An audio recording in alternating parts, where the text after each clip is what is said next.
জি, আবার বলেন আপনার কোশ্চেনটা। স্যার প্রুডেনশিয়াল লেন্ডিং এ যে এই এলিমেন্টস গুলো, যে চারটা এলিমেন্টস, এগুলো ইন্ট্রোডিউস করা হয়েছিল একটা কারণে স্যার বলছিলেন একটু মানে ব্রেকে যাওয়ার আগে, ওটা আবার একটু বলবেন? ওটা নামেই বোঝা যাচ্ছে যে প্রুডেনশিয়াল লেন্ডিং, তার মানে হচ্ছে যে ব্যাংকারদের যেরকম হচ্ছে ফিনান্সিয়াল শক যখন আসবে ইদার অন ইকুইটি অর হচ্ছে অন লিকুইডিটি, তখন যাতে এডুকেট লিকুইডিটি থাকে, তখন যাতে এডুকেট ক্যাপিটাল থাকে, ঠিক তেমনি আমি যখন লোন দিব বা আমি যখন অ্যাসেট ক্রিয়েট করব তখনও যাতে আমার মানে কিছু গাইডলাইন আমি ফলো করি, ঠিক আছে? মানে প্রুডেনশিয়াল ল্যান্ডিংটা আসলে কোন দিকে? ল্যান্ডিং করা মানে কি? ব্যাংকের জন্য তো অ্যাসেট ক্রিয়েট করা, তাই না? সো প্রুডেনশিয়াল ল্যান্ডিং এ মূলত অ্যাসেট ক্রিয়েট করার সময় আমার কিছু গাইডলাইন বা আমার কিছু ফিলোসফি কথা বলা আছে, সেটা হচ্ছে যে একটা নির্ধারিত লোন টু ভ্যালু রেশিওর উপরে লোন না দেওয়া, ঠিক আছে? লোন দেওয়ার সময় খেয়াল রাখা যে এই লোকটা যে ইনকাম লেভেল ওইটা দিয়ে সে ইনস্টলমেন্ট গুলাকে সাপোর্ট করতে পারবে কিনা, ঠিক আছে? এমন মেয়াদের জন্য লোন না দেওয়া যে মেয়াদে আসলে ওই লোন ফেরত দেওয়াটা ইম্পসিবল হয়ে যায়, মানে এত কম সময় না রাখা, এট দ্য সেম টাইম মেয়াদটাকে এত বেশি না রাখা যে লোকটা হয়তো বা, ইউ গট মাই পয়েন্ট, তাই না? যে ধরেন আপনি রেফ্রিজারেটর কেনার জন্য লোন দিলেন, আপনি সময় বাড়ায় দিলেন, ধরেন দিলেন হলো 10 বছর। সো মানে রেফ্রিজারেটরের টাকা শোধ দেওয়ার জন্য 10 বছর আসলে অনেক বেশি সময়, এত সময় লাগবে না। আবার হাউজিং এর মতো একটা জিনিস যেখানে একটা সিগনিফিকেন্ট কোলাটারাল ভ্যালু আছে, ওইখানে মেবি 25 বছর হচ্ছে প্রুডেনশিয়াল, ঠিক আছে? এবং আপনি যে সকল লোনের এগেইনস্টে কোনো কোলাটারাল রাখেন না, যেমন ধরেন ক্রেডিট কার্ডের পিছনে কিন্তু কোনো জামানত রাখা হয় না, বা লোন টু ভ্যালু রেশিও বলে কোনো কিছু থাকে না ক্রেডিট কার্ডে, ওই ক্ষেত্রে একটা ম্যাক্স লিমিট করে দেওয়া যে এর বেশি যাতে কাউকে আমরা ক্রেডিট কার্ডে লোন না দেই, ঠিক আছে? তার মানে অ্যাসেট ক্রিয়েট করার সময় কি করতে হবে? আমাকে এক ধরনের বুদ্ধিমত্তার পরিচয় দিতে হবে, না হলে আসলে আমি প্রপার ভাবে অ্যাসেটটা ক্রিয়েট করতে পারবো না, ঠিক আছে? জি স্যার, ব্যবস্থা করছি। Okay, fine, thank you sir. Yeah, you welcome. So এখন আসেন আমরা একটা বড় আলোচনায় যাই, সেটা হচ্ছে মানি সাপ্লাই কিভাবে কন্ট্রোল করা হয়। সো আমাদের যে আলোচনাটা ছিল আজকের, যে মূল আলোচনা, সেটা হচ্ছে বাংলাদেশ ব্যাংক বা একটা সেন্ট্রাল ব্যাংক আসলে কি করে, তাই না? বাংলাদেশ ব্যাংক অথবা একটা সেন্ট্রাল ব্যাংক আসলে কি করে, এটার মধ্যে যেটা প্রথম যে বড় কাজ সেটা হচ্ছে সে বেসিক্যালি তার যারা আন্ডারে যারা আছে তাদের জন্য সে কি করে, ম্যাক্রো প্রুডেনশিয়াল অনেকগুলো পলিসি সে ইমপ্লিমেন্ট করে। দেয়ার আর মাল্টিপল পলিসিস, আমরা তিনটা বড় পলিসি নিয়ে আলোচনা করছি। সেটা কি? সব সময় ব্যালেন্স শিটে এডুকেট ক্যাপিটাল রাখা, যাতে করে শক অ্যাবজর্ব করা যায়, তাই না? 2 নম্বর হচ্ছে সব সময় ব্যালেন্স শিটে পর্যাপ্ত পরিমাণে লিকুইড অ্যাসেট রাখা, বিভিন্ন ফরম্যাটে হতে পারে, যাতে করে কি হয় যে লিকুইডিটি নিড যেটা হঠাৎ করে চলে আসে, অ্যাব্রাপ্ট লিকুইডিটি, ওটা যাতে আমি অ্যাড্রেস করতে পারি। 5টা উপায়ের কথা আমরা বললাম, 3টা উপায় বাংলাদেশে ছিল আগে থেকে, আরো 2টা উপায় হচ্ছে বেসেল 3 ইন্ট্রোডিউস করছে। And lastly, whenever you are giving away loan or whenever you are creating asset, you need to be bit careful। এখানে কিছু ক্যাপ ট্যাপের ব্যাপার স্যাপার আছে, সেগুলো আমরা আলোচনা করলাম, ঠিক আছে? এ পর্যন্ত কি মোটামুটি বুঝতে পারছি আমি?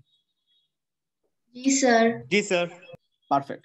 সো এবার আসেন আমরা আলোচনা করব মানি সাপ্লাই নিয়ে। Before we start money supply, আমার মনে আছে আমাদের একটা স্টুডেন্ট কোশ্চেন করছিল, বা আমি ক্লাসে হালকা করে বলছিলাম যে M1 M2। সো আমরা এখন একটা পর্যায়ে আসছি যেখানে আমরা M1 M2 M0 এগুলো নিয়ে একটু হালকা আলোচনা করতে পারি, করে দেন আমরা মানি সাপ্লাই এর যে সেন্ট্রাল ব্যাংকের যে ভার্সনটা, সেটা নিয়ে আমরা হালকা পাতলা আলোচনা করব। By the way, central bank কিভাবে মানি সাপ্লাই নিয়ন্ত্রণ করে আপনারা তো জানেন, তাই না? বলেন তো কোন কোন মাধ্যমগুলো ইউজ করে? সেন্ট্রাল ব্যাংক মানি সাপ্লাই ম্যানেজ করার জন্য কি কি করে মনে আছে? 3টা মেথড ইউজ করে বলছিলেন। জি, open market operation, bank rate কমানো বেশি করা, আর হলো সিএলআর, জি রিজার্ভ রিকোয়ারমেন্টগুলো কম বেশি করা, রিজার্ভ রিকোয়ারমেন্ট চেঞ্জ করা, আর একটা হচ্ছে ব্যাংক রেট, হ্যাঁ you got it right, bank rate change করা, এই তো। আচ্ছা, এখানে যাওয়ার আগে আমাদের একটু মানি সাপ্লাইয়ের বিষয়টা হালকা করে বুঝতে হবে, ঠিক আছে? তো আমি একটা এক্সাম্পল দিব আপনাদের সামনে। বাই দ্য ওয়ে, আপনারা তো ওয়ার্ড ফাইলটা দেখতে পাচ্ছেন, তাই না? জি স্যার। Okay, fine. সো আমরা এখন শুরু করতে যাচ্ছি আমাদের আরেকটা বড় আলোচনা, সেটা হচ্ছে সেন্ট্রাল ব্যাংক কিভাবে মানি সাপ্লাই কন্ট্রোল করে। সো আচ্ছা, 2 3 ওকে, আমি একটা টেবিল বানাচ্ছি, এটা খুব কেয়ারফুলি খেয়াল করবেন, that is going to help you in so many purposes, অনেক ভাবে আপনাকে হেল্প করবে এটা।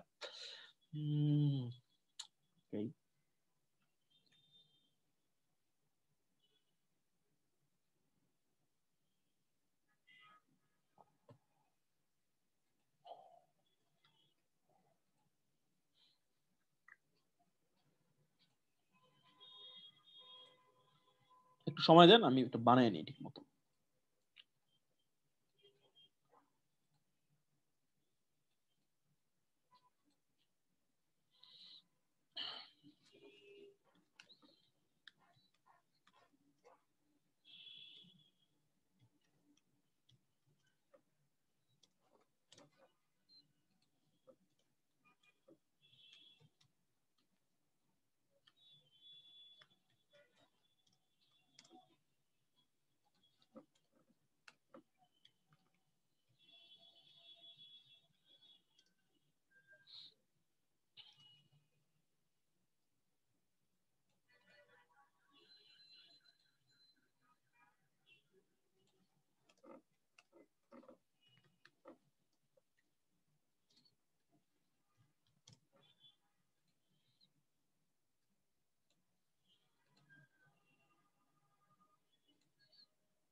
এগেইন আমাদের এখনকার আলোচনাটাও কিন্তু বিট টেকনিক্যাল হবে, কিছু করার নাই, ঠিক আছে। ফাইন্যান্স আসলে কিছুটা টেকনিক্যাল, ঠিক আছে, nothing to do, we don't have anything to do with that, আসলে কিছু চাইলেও কিছু করা যাবে না। So can you people hear me? Yes, sir. Perfect. আচ্ছা, ধরেন ধরেন আমরা আমরা আমাদের এই যে এখনকার যে আলোচনাটা জাস্ট রাইট নাও, আমাদের এখন যে ইমার্জিং যে কোশ্চেনটা সেটা হচ্ছে what is M0, what is M1 and what is M2, ঠিক আছে। M1, M0 এবং M2 বলতে আসলে কি বুঝি, এটা আমাদের একটা ক্লাসের একটা কোশ্চেন ছিল। আমি একবার চিন্তা করছিলাম যে উত্তর দেই, পরে দেখলাম যে না, এটা একটা সময় আমরা আলোচনা করব, সো বেটার হচ্ছে একটা ক্লাসরুমে উত্তরটা দেওয়া। So what is M1, M0 and M2, ঠিক আছে, এবং মানি সাপ্লাই ভার্সন গুলা কেন জানতে হবে এবং কিভাবে এগুলা কি করে, ঠিক আছে। সো হালকা পাতলা আমরা আলোচনা করতেছি। সো ধরেন কোন একটা দেশের সেন্ট্রাল ব্যাংক, ঠিক আছে, সে 4টা মানে মুদ্রা ইস্যু করলো, জাস্ট 4টা, মানে ধরেন আমি কিভাবে এগুলা ইয়া করি, can you see that star mark? দেখতে পাচ্ছেন আপনারা? Yes, sir. ধরেন সে 4টা কারেন্সি, সে বাজারে 4টা কারেন্সি ছাড়লো, নতুন কারেন্সি ছাড়লো, বা এটাই ধরেন টোটাল কারেন্সির পরিমাণ, এটাকে আমরা বলতেছি এমও। এমও তাহলে বর্তমানে কত? 4. 4। এমওর আরেকটা নাম আছে, এটাকে বলা হয় হচ্ছে বেস মানি, ঠিক আছে। M0 কে আমরা বলি বেস মানি। আচ্ছা, ওকে। সেন্ট্রাল ব্যাংক নোট ছাপাইলো, মানে তুমি যদি সোজা বাংলায় বলো সেন্ট্রাল ব্যাংক নোট ছাপাইলো। এখন কথা হচ্ছে সেন্ট্রাল ব্যাংক এই যে স্যার নোটগুলা ছাপাইলো, এগুলা ফিনান্সিয়াল প্রতিষ্ঠানে যাওয়ার উপায় কি বলেন তো? সেন্ট্রাল ব্যাংক যখন নোটটা ছাপায়, এটা ফিনান্সিয়াল প্রতিষ্ঠানকে পাঠানো, মানে ব্যাংক, ফিনান্সিয়াল প্রতিষ্ঠান বলতে আমি বলছি ব্যাংক, ব্যাংকে পাঠানোর উপায়টা কি বলেন তো আমাকে? Check, securities. সেলিং না পারচেজ? স্যার পারচেজ করবে সিকিউরিটিজ, অথবা সেন্ট্রাল ব্যাংকের যে সিকিউরিটিজ অলরেডি পারচেজড আছে সেগুলো ফেরত নিয়ে নেবে। আচ্ছা, একদম প্রিসাইজ ডেফিনেশন আমি দিয়ে দিই। হাউ, মানে আমি আরেকটা যদি কোশ্চেন থাকে, how can or how does a central bank increase, মানে how does a central bank, how can I say, allocate, ছাপানো ইংলিশ কি? Print. দাঁড়ান, হ্যাঁ, সার্কুলেট দা প্রিন্টেড মানি, নতুন যে মানিগুলো, এটা প্রিন্টেড হতে পারে, অনেকে আবার অনেক দেশের central bank maybe virtually create করতে পারে, এনিওয়েজ ভার্চুয়ালি ক্রিয়েটেড মানি, নতুন যে মানিগুলো সে প্রিন্ট করলো বা ছাপাইলো, এটা মার্কেটে ছড়ায় দেওয়ার উপায় কি, বা ফাইন্যান্সিয়াল প্রতিষ্ঠান ছড়ায় দেওয়ার উপায় কি? এটার অ্যান্সার কি? এটার অ্যান্সার হচ্ছে, একটা ভালো অ্যান্সার হতে পারে এরকম, by purchasing what? Treasury security বা ইনস্ট্রুমেন্ট। আচ্ছা, এটা কি প্রাইমারি মার্কেটে হবে নাকি সেকেন্ডারি মার্কেটে হবে? ভালো মতো বুঝেন, আমাকে বললেন তো। এগেইন ফাইন্যান্স যেহেতু, you need to be more precise. আমাকে বলেন এটা কি প্রাইমারি মার্কেট থেকে করবে নাকি সেকেন্ডারি মার্কেট থেকে করবে? প্রাইমারি মার্কেট থেকে primary market. No, not primary market. Primary market আলোচনাটা মনে আছে? গতকাল ছিল, আমরা অঙ্ক করছিলাম, ক্যান ইউ রিকল গত ক্লাসে, যে বাংলাদেশ ব্যাংক সেন্ট্রাল ব্যাংকের পক্ষ হয়ে এত কোটি টাকা কালেক্ট করতে চায়, সে হচ্ছে বিভিন্ন ডিভলভারকে বলল তোমরা আমাকে কোটেশন দাও, তারপর একটা কাট অফ ফিল ঠিক করা হইলো, তাই না? ওটা ছিল প্রাইমারি মার্কেটের ব্যাপার। আচ্ছা, সো মনে রাখবেন ট্রেজারি সিকিউরিটি পারচেজ করা from where? From secondary market. এটার মাধ্যমে কি করতে হবে? পারে সে নতুন মানিগুলোকে সার্কুলেট করতে পারে, ঠিক আছে? আচ্ছা, এবার আমরা কিছু অ্যাজাম্পশন করব। বাই দ্য ওয়ে, আপনারা এখন যদি না বুঝেন সমস্যা নাই, you will eventually understand, but for the time being মাথায় রাখেন, এই যে নতুন যে মানিগুলো ছাপানো হইলো, ঠিক আছে, নতুন যে মুদ্রাগুলো ছাপানো হইলো বা যে মানিগুলো ছাপানো হইলো, এগুলোকে আমরা কি বলতেছি স্যার? এগুলোকে বলতেছি আমরা বেস মানি। আচ্ছা, এখন ধরেন এইমাত্র যে এমও বললেন, কে বলছেন? আতোয়ার? জি স্যার। ওকে, ধরেন আতোয়ারও একজন লোক, সে কি করছে? সে হচ্ছে টাকাটা কিনছে, সরি, সে হচ্ছে সেন্ট্রাল ব্যাংকের কাছে এটা বিক্রি করছে ট্রেজারি সিকিউরিটি। তাহলে আতোয়ারের কাছে কি আসলো? ক্যাশ টাকা আসলো না? আতোয়ার, তুমি যেই মোমেন্টে সেন্ট্রাল ব্যাংকের কোন একজন, by the way central bank নিজে তো কিন্তু সেল করে না, সেন্ট্রাল ব্যাংকের ডিলার থাকে, ডিলারদের মাধ্যমে করে, ঠিক আছে? ফর এক্সাম্পল, আমি এক্সাম্পল দেই, যে ফেডারেল রিজার্ভ সিস্টেম, এটা হচ্ছে আমেরিকার কি সেন্ট্রাল ব্যাংক। আমেরিকান সেন্ট্রাল ব্যাংকের প্রতি বছরে 8টা মিটিং হয়, বড় বড়, যে 8টা মিটিং এ মানি সাপ্লাই নিয়ে তারা আলোচনা করে। ওই মিটিং এ সরকারের নির্বাচিত 7 জন গভর্নর, যার মধ্যে একজন চেয়ারম্যান থাকে, প্লাস আমেরিকার সব মিলায় হচ্ছে সেন্ট্রাল ব্যাংকের 12টা ডিস্ট্রিক্ট আছে। ধরেন সেন্ট লুইসে একটা ডিস্ট্রিক্ট আছে, নিউ ইয়র্কে আছে, বোস্টনে আছে, আই বিলিভ সান ফ্রান্সিসকোতে আছে, এভাবে 12টা ডিস্ট্রিক্ট আছে। 12টা ডিস্ট্রিক্ট থেকে 5 জন, তো 7 জন গভর্নর এবং 12টা ডিস্ট্রিক্টের নির্বাচিত 5 জন প্রতিনিধি, এই হলো 12 জন। এই 12 জন প্রতিনিধি মিলে প্রতি বছর 8 বার তারা মিটিং করে। জেনারেলি মিটিং করে তারা ঠিক করে মানি সাপ্লাইকে আমরা বাড়াবো না কমাবো, নাকি সুদের হারে আমরা কি করব, ঠিক আছে? এখন তারা ধরেন ঠিক করলো যে না, সুদের হার কমাইতে হবে বা সুদের হার বাড়াইতে হবে, তো তারা একটা পলিসি গাইডলাইন প্রিপেয়ার করে। পলিসি গাইডলাইনটা তারা নিউ ইয়র্কে যে সেন্ট্রাল ব্যাংকটা আছে, ফেডারেল রিজার্ভ যে ডিস্ট্রিক্ট বোর্ড আছে, ওই ডিস্ট্রিক্ট বোর্ডের কাছে তারা প্রেরণ করে, এবং ওইটা পড়ার পরে ওই পার্টিকুলার নিউ ইয়র্কের যারা ট্রেজারি ডেস্কের যারা ডিলার, তারা সরকারের অনুমতি পেয়ে তারা ইদার কি করা শুরু করে, ইদার তারা ট্রেজারি সিকিউরিটি বাই করা শুরু করে, অথবা কি করে, তারা সেল করা শুরু করে, ঠিক আছে? তার মানে এটা পুরোটা একটা গাইডলাইনের মধ্যে পড়ে। মানে আপনি সকালবেলা হঠাৎ করে উঠেই যদি আমাদের দেশের গভর্নর সাহেব বলে যে আজকে আমরা এটা করবো, বিষয়টা এরকম না, মানে অ্যাটলিস্ট আমেরিকার বিষয়টা এরকম না। বাই দ্য ওয়ে, আমরা যেখানে ছিলাম সেটা হচ্ছে সেন্ট্রাল ব্যাংক কিভাবে ভার্চুয়ালি ক্রিয়েটেড মানি অথবা প্রিন্টেড মানি গুলোকে সার্কুলেট করে, generally by purchasing what? By purchasing treasury security, ঠিক আছে? আচ্ছা, আমার আরেকটা কোশ্চেন আছে। Hello hello, yes sir. আচ্ছা, আমার আরেকটা কোশ্চেন আছে, সেটা হচ্ছে ধরেন, জি স্যার। ধরেন আতোয়ারের কাছে কিছু ট্রেজারি সিকিউরিটি ছিল সেকেন্ডারি মার্কেটে, আমি আতোয়ারের কাছ থেকে ট্রেজারি সিকিউরিটি কিনলাম, এটার ফলে কি মানি সাপ্লাই বাড়ে বা কমে? বলেন তো আমাকে। জি স্যার, বাড়ে। আমি এবং আতোয়ার দুজনই হচ্ছে রিটেল লেভেলের ইনভেস্টর। তাহলে বাড়ে কমে কিছু হয়েছে। আতোয়ারের কাছে কিছু ট্রেজারি সিকিউরিটি ছিল, আমি অ্যাজ এ ইন্ডিভিজুয়াল আমি এটাকে বাই করলাম। অ্যানসার হচ্ছে ইয়েস, এটার মাধ্যমে কিছু চেঞ্জ হবে না। কেন চেঞ্জ হবে না? মেবি আমার কাছে টাকা আসলো, আমার কাছ থেকে টাকা কমলো, আতোয়ারের কাছে টাকাটা বাড়লো, এই তো। কিন্তু গোটা ইকোনমিতে যে টোটাল মানি ছিল সার্কুলেশনে, ওটা কি বাড়লো বা কমলো? অ্যানসার হচ্ছে না, হাত বদল হলো, তাই না? জি স্যার। এটা ধরতে পারছেন? তার মানে কোন একটা ইকোনমিতে নতুন মানি বাড়ানোর একটা বড় উপায় হচ্ছে সরকারকে ট্রেজারি সিকিউরিটি বাই করতে হবে। সরকারে বাই করা মানে কি? ট্রেজারি সিকিউরিটি গুলোর মালিকানা সরকারের হয়ে গেল, আর টাকাটা চলে গেল কোথায়? টাকাটা চলে গেল আমার কাছে, আপনার কাছে, তাই না? আচ্ছা, এবার আমরা ধরে নিলাম যে হ্যাঁ, আমার কাছে কিছু টাকা আসলো, আতরের কাছে কিছু টাকা আসলো, অপূর্বর কাছে কিছু টাকা আসলো, এরকম করে করে যারা আমাদের ক্লাসে আছে সবার কাছে এরকম কিছু কিছু টাকা আসলো, আমরা সবাই সরকারের কাছে ট্রেজারি সিকিউরিটি গুলোকে সেল করলাম, ফাইন। একটা পর্যায়ে কোন একটা পর্যায়ে টাকাগুলো আলটিমেটলি ধরেন ফিনান্সিয়াল প্রতিষ্ঠান এক এখানে জমা হইলো। Are getting my point? কোন একটা পর্যায়ে এসে যে টাকাগুলো যে মার্কেটে চলে গেল এগুলো আলটিমেটলি জমা হলো কোথায়?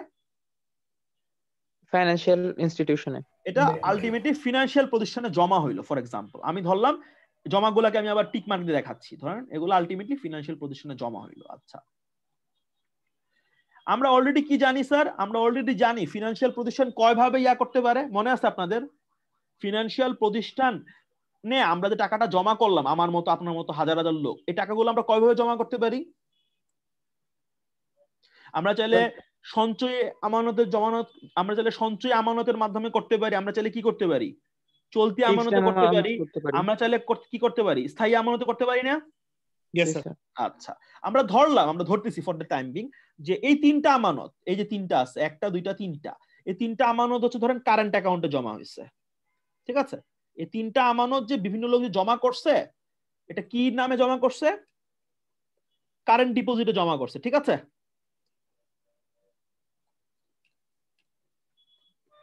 আর উপরে যেটা আছে ধরেন এটা জমা করছে ধরেন হচ্ছে সঞ্চয় আমানতে, পারে না এটা আলোচনা করতে? জি স্যার। ভালো কথা, ঠিক আছে। আচ্ছা, কারেন্ট অ্যাকাউন্টে জমা হয়েছে, আরো কিছু হয়েছে কিসে?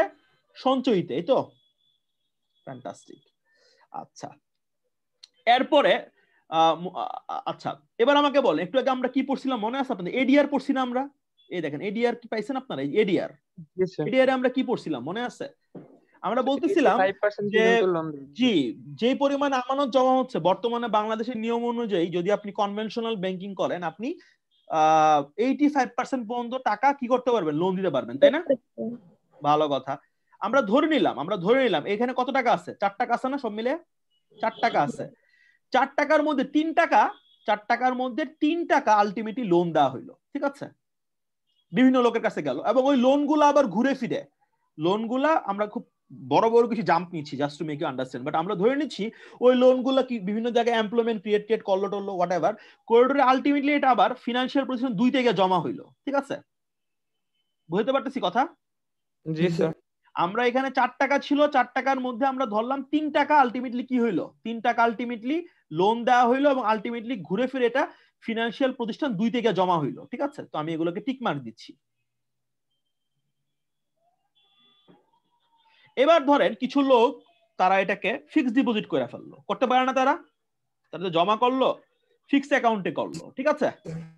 আর বাকিরা যেটা করলো, বাকিরা এটা করলো হচ্ছে কারেন্ট অ্যাকাউন্টে। আচ্ছা, এরপরে ধরেন এই যে মানে কিছু লোক ছিল, ধরেন এখানে যারা আছে, এই যে 3 টাকা এখানে জমা হয়েছে, তাই না? এই 3 টাকার মধ্যে কিছু লোক যেটা করলো আলটিমেটলি তারা টাকাটাকে হাতে তুলে ফেললো, মানে কিছু লোক আছে যারা এটাকে ভাঙায় ফেললো। ধরেন ভাঙায় আসে এরা, ধরেন 2 জন লোক, ধরেন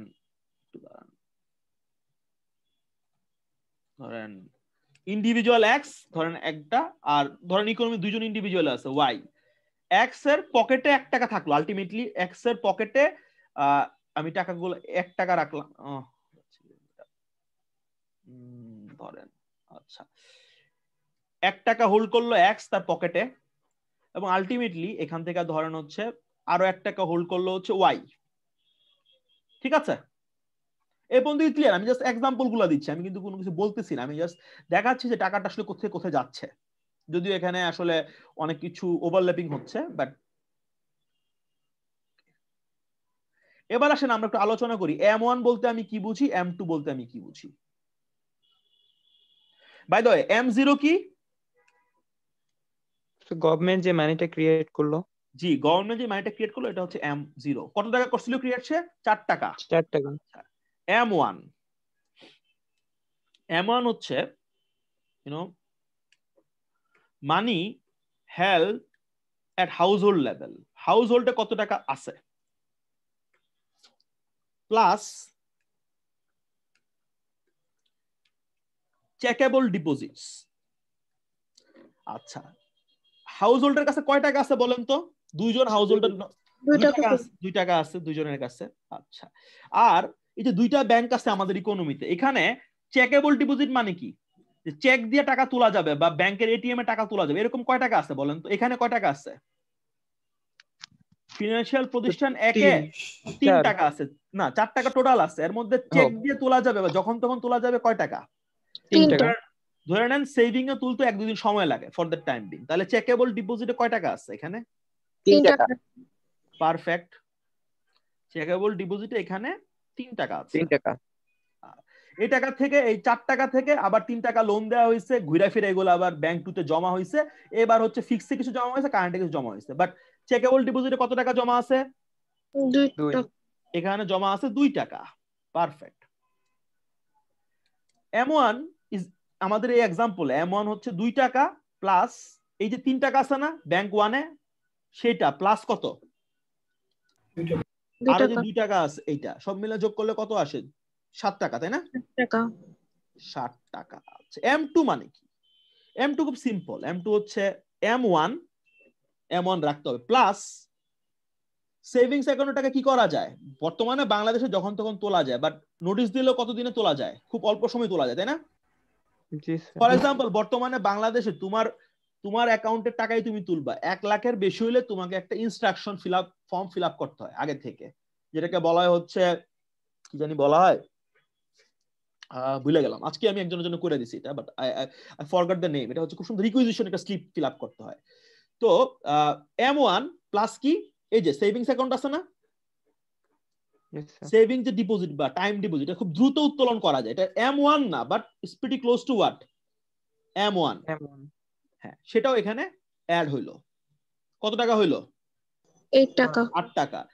এখানে টাইম ডিপোজিট থাকে, টাইম ডিপোজিট হইতে পারতো। প্লাস অনেকে এরকম আছে, আমি এগুলো এখন যাচ্ছি না। ধরেন মানি মার্কেট অনেকের অ্যাকাউন্ট থাকে বা ডিপোজিট থাকে, মানি মার্কেট ডিপোজিট, এগুলো খুব দ্রুত তোলা যায়, এগুলো অ্যাড হবে। ঠিক আছে?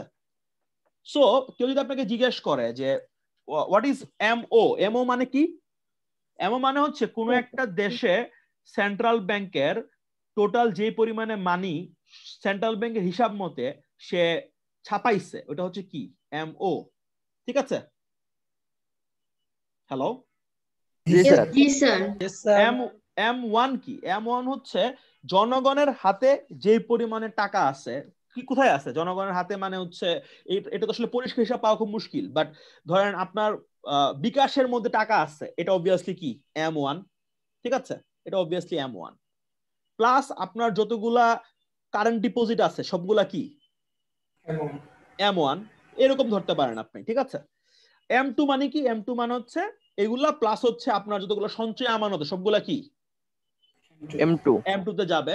প্লাস ধরেন আপনি খুব দ্রুত ক্যাশে কনভার্ট করতে পারবেন, এরকম যদি কোনো ডিপোজিট থাকে সেগুলোকে আমরা M2 বলি। বাই দ্য ওয়ে, আমি যেগুলো বলছি এগুলো খুবই জেনারেলাইজ ডেফিনেশন। বিভিন্ন দেশের সেন্ট্রাল ব্যাংকের ডেফিনেশন গুলো কি হবে স্যার? একটু একটু কি হবে? ভেরি করবে। মানে এটা এমন যে আমি যে ডেফিনেশন গুলো দিলাম এগুলো কিন্তু কোনো ইউনিভার্সাল ডেফিনেশন না, এটা মোটামুটি কাজ চালাবার ডেফিনেশন টু আন্ডারস্ট্যান্ড যে কোনটা কতটুকু লিকুইড এবং কোনটা কতটুকু হলিস্টিক। ক্লিয়ার? সো সবচেয়ে লিকুইড কোনটা? M1 লিকুইড নাকি M2 liquid? Obviously M1 is more liquid. কোন ডেফিনেশনটা বেশি হলিস্টিক, কোনটাতে বেশি জিনিস কভার করে? Obviously M2। জি, আবার M3 আপনি যদি M3 তে যান আপনি দেখবেন যে আরো জিনিস অ্যাড হচ্ছে, বাট দ্যাটস হোয়াট। আচ্ছা, এবার আমাকে বলেন, আচ্ছা বাই দ্য ওয়ে, আমরা যখন বলি সেন্ট্রাল ব্যাংক মানি সাপ্লাই কন্ট্রোল করে, সে আসলে কি কন্ট্রোল করে বলেন তো? আমরা যখন বলি সেন্ট্রাল ব্যাংক মানি সাপ্লাই কন্ট্রোল করে, whenever we say that central bank controls money supply, এটার মানে কি? আসলে কি ইন্ডিকেট করে? ইট indicates that it is trying to control what? Either M1 or what? M2 or what? M3 or M3। কেন এগুলা কেন করে? আচ্ছা, বিকজ দুইটা কারণে করে। এমপিরিক্যাল গবেষণায় দেখা গেছে কোন একটা দেশের ম্যাক্রো ইকোনমির সাথে M1, M2 এবং M3 খুব ক্লোজ কানেকশন আছে। সো আপনি যদি ম্যাক্রো ইকোনমির উপর সেন্ট্রাল ব্যাংকের কোনো ছাপ রাখতে চান, আপনি যদি ম্যাক্রো ইকোনমির উপর সেন্ট্রাল ব্যাংকের একটা ছাপ রাখতে চান, আপনাকে কি করতে হবে? এগুলাকে কন্ট্রোল করতে হবে। এটা গেল প্রথম কথা। আর দুই নম্বর ইস্যু হচ্ছে এই M1 কত হবে বা M2 কত হবে বা M3 কত হবে, এখানে সেন্ট্রাল ব্যাংকের কি আছে? সেন্ট্রাল ব্যাংকের একটা সে আছে। Are you getting my point? Yes sir. জি স্যার। আমি দুইটা জিনিস বলছি। কেন মানে আমরা যখন বলি মানি সাপ্লাই কন্ট্রোল করার চেষ্টা করতেছে সেন্ট্রাল ব্যাংক, আমরা বেসিক্যালি বলার চেষ্টা করতেছি সেন্ট্রাল ব্যাংক M1 M2 এবং M3 কে কন্ট্রোল করার চেষ্টা করতেছে। এটা হলো প্রথম কথা। দুই নম্বর কথা হচ্ছে M1 M2 দিয়ে কেন কন্ট্রোল করে? বিকজ M1 কত হবে M2 কত হবে, এখানে সেন্ট্রাল ব্যাংকের একটা প্রিডমিনেন্ট রোল থাকে যে হ্যাঁ এটা এদিকে যাবে, এটা সেই ঠিক করে কম বেশি। দুই নম্বর হচ্ছে এটার সাথে ম্যাক্রো ইকোনমির সম্পর্কটাও ব্যাপক। দ্যাটস ওয়াই ম্যাক্রো ইকোনমির গতি প্রকৃতি কোন দিকে যাবে এটা যদি সরকার নিয়ন্ত্রণ করতে চায়, it is optimal to focus on either M1 or M2, কিছু কোনো জায়গায় M3 ও করে থাকে। ক্লিয়ার? মোটামুটি কি বুঝতে পারছি আমি আপনাদেরকে? হ্যাঁ স্যার। জি স্যার স্যার জি বলেন। স্যার আমার একটা কোশ্চেন ছিল হচ্ছে যে স্যার আপনি যেটা বললেন যে মানে এট দিস মোমেন্ট একজন ইন্ডিভিজুয়ালের বিকাশ অ্যাকাউন্টে কয় টাকা আছে এইটাও বাংলাদেশ ব্যাংক তার এই M2 এর মাধ্যমে কন্ট্রোল করে। স্যার এটা স্যার বাংলাদেশ ব্যাংক বোঝে কিভাবে আসলে? M1 এর মাধ্যমে কন্ট্রোল করে। যাই হোক স্যার, তাহলে M1 এর মাধ্যমে আসলে বাংলাদেশ ব্যাংক কিভাবে আসলে বোঝে যে আমার কাছে এখন কয় টাকা আছে বা আমি কাকে এটা তো একদম সহজ হিসাব বের করা যায়, এটা তো কোনো ব্যাপারই না ভাই আমান, তুই চিন্তা করিস না ভাই, তোর টাকা কেউ নিয়ে নেবে না। না সেটা না, বাট আমি যেটা বলার চেষ্টা করতেছি যে আপনার MFS অ্যাকাউন্টে, বিকাশ অ্যাকাউন্টে বা রকেটে এক্স্যাক্টলি কত টাকা বর্তমানে আছে এটা তো ওদের সফটওয়্যারের মধ্যে ওরা দেখতে পাচ্ছে। মানে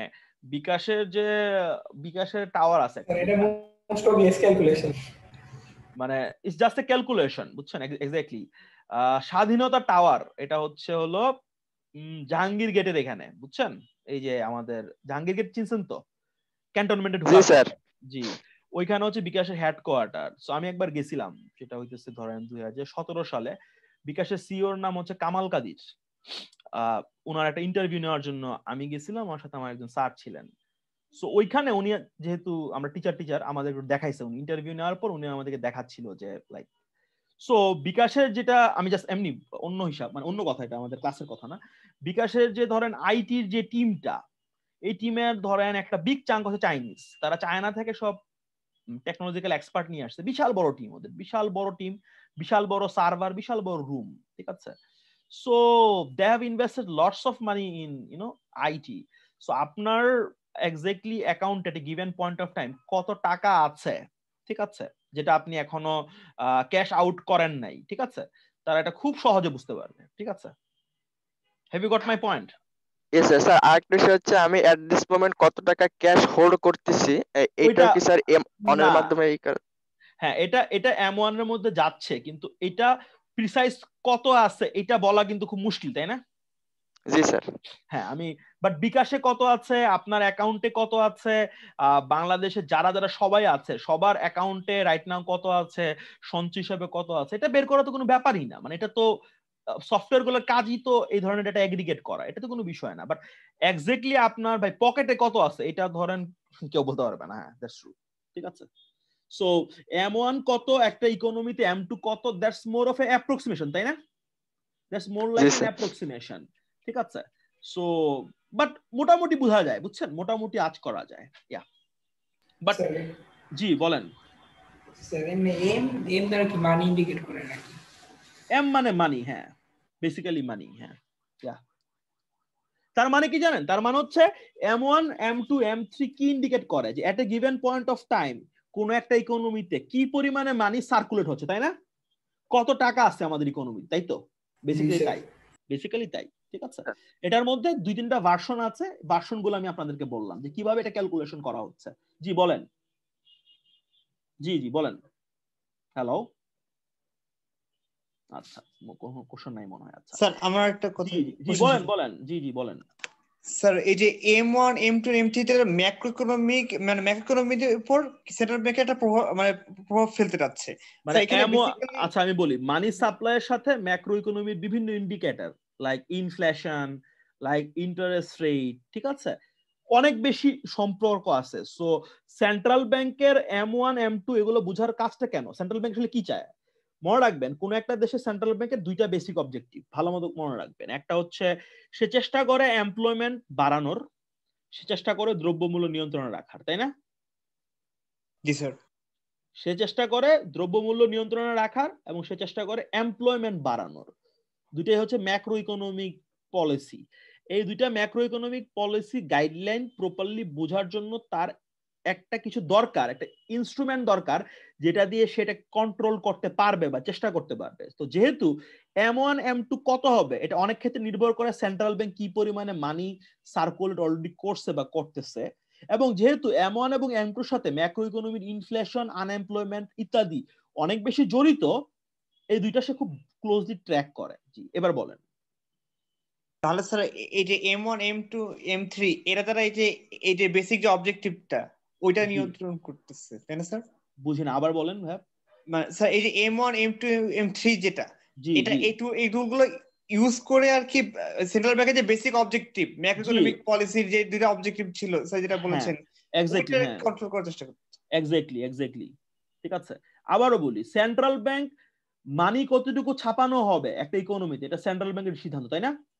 এবং এটা আলটিমেটলি কাকে প্রভাবিত করতেছে? M1 এবং M2 কে প্রভাবিত করতেছে। দেখেন এই 4 টাকা যদি না থাকতো, ভালো করে দেখেন, এই 4 টাকা না থাকলে কি এগুলা ক্রিয়েট হয়? চেকেবল ডিপোজিট ক্রিয়েট হয়? এগুলো কি ক্রিয়েট হয়? হয় না কিন্তু। No sir. এই 4 টাকা ইকোনমিতে নতুন করে ছাড়ার কারণে নতুন করে 60 টাকা M1 ক্রিয়েট হলো, নতুন করে M2 ক্রিয়েট হলো, তাই না? জি স্যার। 4 টাকা মানি প্রিন্টের কারণে 60 টাকার M1 ক্রিয়েট হলো, 8 টাকার M2 ক্রিয়েট হলো, মেবি আরেকটু বেশি M3 ক্রিয়েট হলো, এই তো। সো এই যে 60 টাকা 8 টাকা এটার সোর্স কি? 4 টাকা, তাই না? 4 টাকা ছাপাবে এটা কে ঠিক করে? সেন্ট্রাল ব্যাংক ঠিক করে। এই জন্য আমি প্রথমে বললাম যে M1 কত হবে বা M2 কত হবে এটা মোটামুটি সেন্ট্রাল ব্যাংকের একটা policy prescription. At the same time M1 এবং M2 আবার ইনফ্লেশনকে প্রভাবিত করতেছে, এমপ্লয়মেন্ট লেভেল বা আনএমপ্লয়মেন্ট লেভেলকে প্রভাবিত করতেছে। So M1 M2 M3 base money, this are very important. Goat my point? Perfect, ঠিক আছে। জি বলেন। স্যার যেহেতু এই M0 এর কারণে M1 এবং M2 এর দুটো প্রভাবিত হচ্ছে, সো সেন্ট্রাল ব্যাংক তো শুধুমাত্র M0 কন্ট্রোলের মাধ্যমেই তো বাকি সবগুলো কন্ট্রোল করতে পারে। হ্যাঁ, মানে আপনি নোট ছাপাবেন কতটুকু সেটা তো আপনার উপর নির্ভর করতেছে, তাই না? সো এটা দিয়ে আলটিমেটলি M1 কত হবে এটা নির্ভর করে অনেক ক্ষেত্রে M4 মানে বেস মানির উপর। M2 কত হবে that's a function of base money, ঠিক আছে? হ্যাঁ, বাট আমি আপনার কোশ্চেনটা বুঝি নাই, আবার বলেন, কোশ্চেনটা বলেন আপনার। আমি জাস্ট বলতে চাচ্ছিলাম যে গভর্নমেন্টের মূলত হচ্ছে M0 এর মাধ্যমেই তো বাকি দুইটা কন্ট্রোল হচ্ছে, বা M0 এর কারণে হচ্ছে বাকি দুইটা প্রভাবিত হচ্ছে। সো সেন্ট্রাল ব্যাংক তো শুধুমাত্র M0 কন্ট্রোলই তো করতে পারে, তাহলে M1 এবং M2 কেন দরকার? M1 এবং M2 কেন দরকার? জি স্যার, যেহেতু স্যার শুধুমাত্র M0 এর কারণে বাকি দুইটা কন্ট্রোল হচ্ছে। ও আচ্ছা আচ্ছা, আমি মোটামুটি বুঝতে পারছি। শুনেন, সবগুলাই সে দেখে, মানে সে, আমি যেভাবে বলতেছি মনে হচ্ছে খালি সে M1 M2 দেখে, সে সবগুলো ইন্ডিকেটর লাইক বেস মানি কত, M1 কত, M2 কত, M3 কত, সে সবগুলো ট্র্যাক করে, বুঝছেন? এমন না যে একটা বেশি গুরুত্বপূর্ণ একটা কম গুরুত্বপূর্ণ। তবে তবে পলিসি মেকারদের সবচেয়ে বেশি তারা ট্র্যাক করে হলো M2, as far I understand. তারা সবচেয়ে বেশি ট্র্যাক করে M2, দেন হচ্ছে M1, এই দুইটা বেশি ট্র্যাক করে, বুঝছেন? M0 করে, M3ও করে, বাট সবগুলাই কি বেসিক্যালি এগুলো কি আসলে? এগুলা একটা গিভেন পয়েন্ট অফ টাইম একটা ইকোনমিতে মানি সাপ্লাই কত, বিভিন্ন ভেরিয়েশনে কত, এটাই তো মানে ঠিক আছে। মানে আমরা তাহলে এভাবে না বলি, আমরা তাহলে এভাবে না বলি যে সে খালি M1 আর M2 প্রভাবিত করে বা ট্র্যাক করে, সে বেসিক্যালি সবগুলাই দেখে, বিকজ সবগুলো হচ্ছে মানি সাপ্লাইয়ের বিভিন্ন ভেরিয়েন্ট। এভাবে বলাটাই মনে হয় বেটার। মানে আমি হয়তো বলতে গিয়ে এভাবে বলে ফেলছি, বাট সবগুলোই গুরুত্বপূর্ণ। জি, সবগুলোই গুরুত্বপূর্ণ, বিকজ সবগুলো ইভেন্চুয়ালি কাকে প্রভাবিত করতেছে? কোন একটা ইকোনমিতে কি পরিমাণে ইনফ্লেশন হবে, কোন একটা ইকোনমিতে কি পরিমাণে আনএমপ্লয়মেন্ট হবে, সেন্ট্রাল ব্যাংকের এগুলা, এই যে পলিসি, যে বড় বড় যে গোলগুলো, এগুলোর দ্বারা প্রভাবিত হচ্ছে, ঠিক আছে? জি sir. Okay, fine, but let's move forward. আচ্ছা, এবার আসেন আমরা দেখার চেষ্টা করব যে এগুলো তো ছিল তার মানে মানি সাপ্লাইয়ের বিভিন্ন ভেরিয়েন্ট। ওকে, এবার আসেন সে এই তিনটা কাজ কিভাবে করে। Open market operation, reserve requirement change এবং ব্যাংক রেট চেঞ্জ করে আসলে কি অ্যাচিভ করতে চায়, এখানকার চ্যালেঞ্জ গুলা কি কি, এগুলো নিয়ে আমরা হালকা একটু আলোচনা করব। ঠিক আছে, let's start then. Open market operation, আমি কিছু সিনারিও বানাই বা একটা সিনারিও বানাই, তারপর আমি আপনাদেরকে আইডিয়াটা দিব। ধরেন আমরা একটা সিনারিও বানাচ্ছি,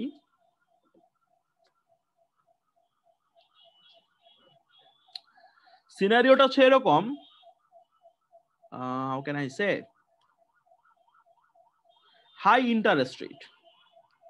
কোন একটা ইকোনমিতে ইন্টারেস্ট রেট কি অনেক হাই। আচ্ছা, হাই ইন্টারেস্ট রেটের সমস্যা কি বলেন তো?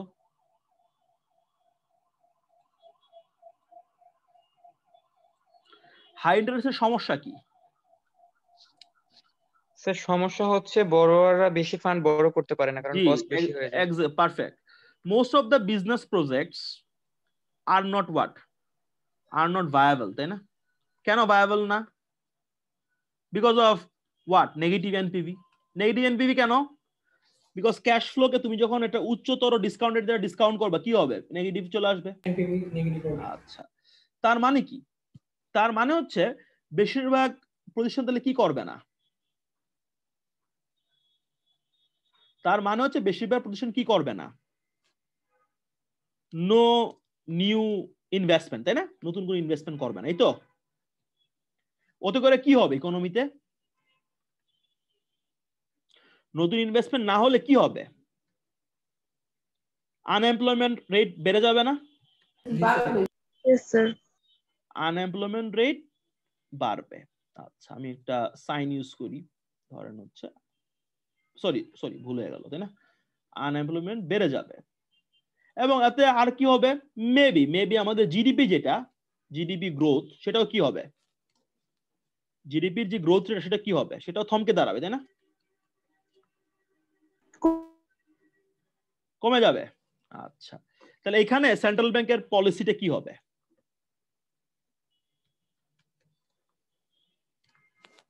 এখানে সেন্ট্রাল ব্যাংকের পলিসিটা কি হবে বলেন তো আমাকে, কেউ একজন বলেন কি হবে? স্যার ইন্টারেস্ট রেট কমাবে। ইন্টারেস্ট রেট কমাই দেবে এখানে। জি, to reduce the interest rate, এই তো। Fine.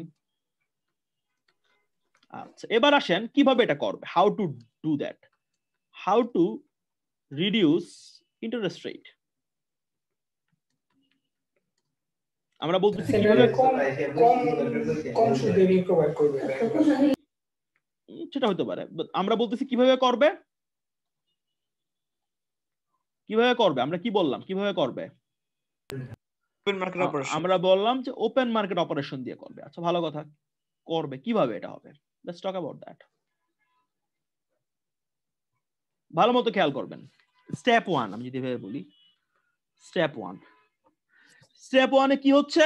Step 1-এ generally trading desk যেটা আছে, ধরেন বাংলাদেশ ব্যাংকের কথা বলি, বাংলাদেশ ব্যাংকের যে ট্রেডিং ডেস্ক, মানে যারা কেনা বেচা করে, ঠিক আছে, got a policy directive to reduce what? To reduce interest rate, তাই না? সেকেন্ডলি তাহলে কি হবে? ট্রেডিং ডেস্কের লোকজন কি করা শুরু করবে?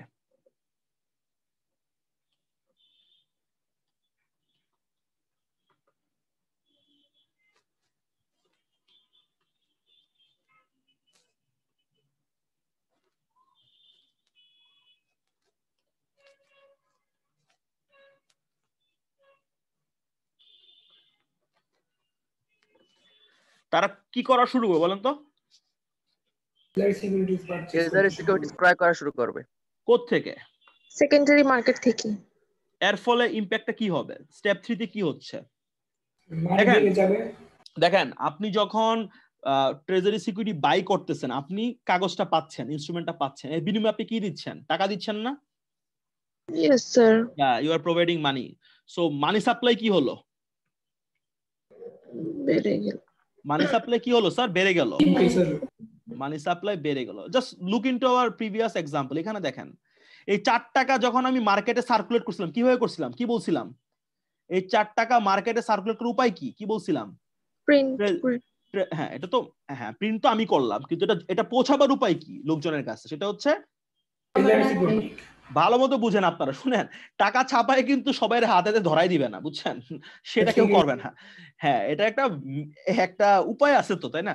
টাকা ছাপাইছে, ওইটাকে মানুষের হাতে দেওয়ার উপায়টা কি? উপায়টা হচ্ছে ট্রেজারি সিকিউরিটি বাই করা। বাই করলে সরকার বাই করতেছে, লোকজন টাকা পাচ্ছে, তাই না? মানি সাপ্লাই বেড়ে গেছে। আচ্ছা, এর ফলে কি দাঁড়াবে? এর ফলে অনেকগুলো জিনিস দাঁড়াবে, আমরা একটু দেখাই। মানি সাপ্লাই বাড়লে আসলে কি কি হবে। আচ্ছা,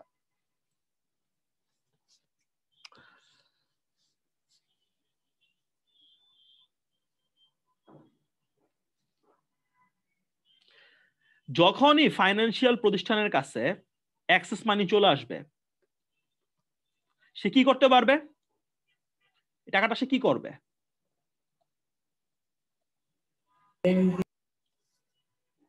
মোর লেন্ডিং এ যাবে, তাই না? ইনভেস্ট করবে না। আচ্ছা, আমি একটা জিনিস বলি, দাঁড়ান, এখানে যাওয়ার আগে আমি একটা জিনিস বলতে চাই। মানি সাপ্লাই বাড়লো, আচ্ছা আমি এখানে একটা বক্স বানাই, তাহলে আপনাদের একটু ক্লিয়ার হবে আর একটু সুবিধা হবে। দাঁড়ান,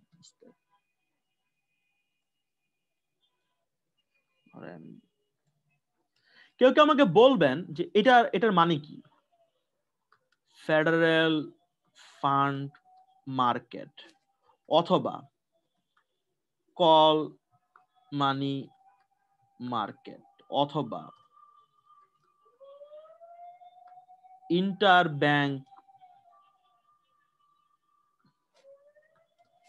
দাঁড়ান, মার্কেট না বলে আমি বলি কল মানি রেট, এটা বললে আরো সুন্দর হবে।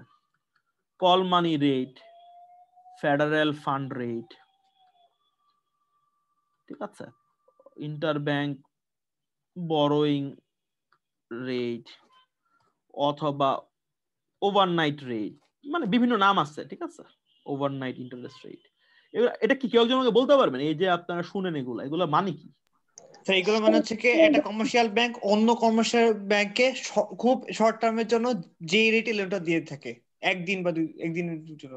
পারফেক্ট। কেন এই লোনটা দরকার পড়ে? কেন একদিনের জন্য লোন দরকার পড়ে কেন বলেন তো?